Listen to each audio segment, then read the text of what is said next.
ขอเจริญพรเฮาท่านทั้งหลายมื้อนี้ธรรมะเย็นสบายใจมีหัวข้อธรรมที่มีชื่อว่า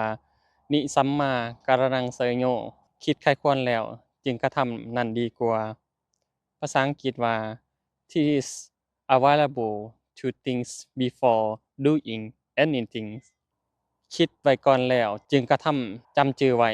เฮ็ดอันใดต้องคิดได้ทั้งหน้าหลังอย่าปล่อยตัวไปตามลำพัง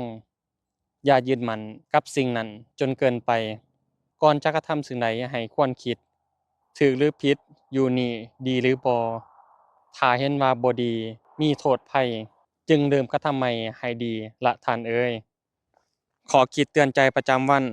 ในทุกครั้งก่อนกระทำเว้าหยังจักอย่าง ลองถามตัวเองว่าคำเว้าของเราจะให้กำลังใจหรือลดทอนกำลังใจของคนอื่นเพราะอาวุธที่คมที่สุดในโลกบ่แม่นดาบหรืออาวุธแต่คือคำเว้านี้เองที่สร้างบาดแผลเพราะฉะนั้นจงเลือกคำเว้าที่ดีและมั่นใจว่าเราท่านทั้งหลายใช้คำเว้าเพื่อรักษาใจบ่แม่นเฮ็ดให้ผู้อื่นเจ็บใจ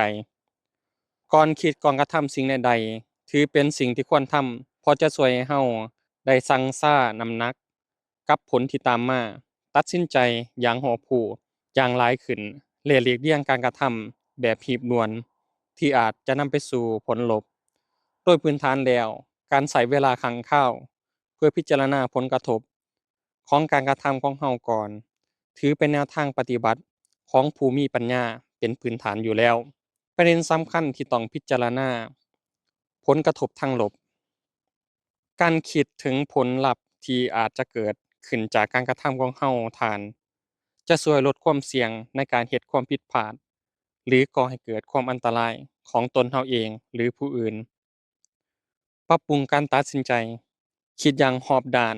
ช่วยให้เราท่านวิเคราะห์ตัวเลือกสิ่งต่างๆเลือกแนวทางผลการดำเนินการที่เหมาะสมที่สุด ความสม่ำเสมอเป็นสิ่งที่สำคัญที่สุด คิดหลายเกินไปอาจจะนำไปสู่ความผิดพลาดและเสียโอกาสเชื่อมั่นในตัวเองในทุกขณะพิจารณารอบด้านแล้วเป็นสิ่งที่สำคัญเราสามารถปรับแนวทางสร้างคุณค่าได้เสมอ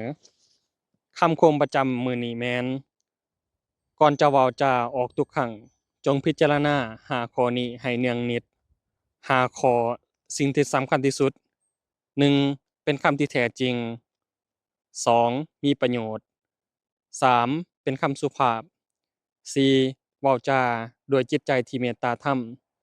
5เว้าให้ถูกกาลเทศะเวลาและสถานที่ขอความสุขสบายดีจงบังเกิดมีแก่ทุกท่านเทอญ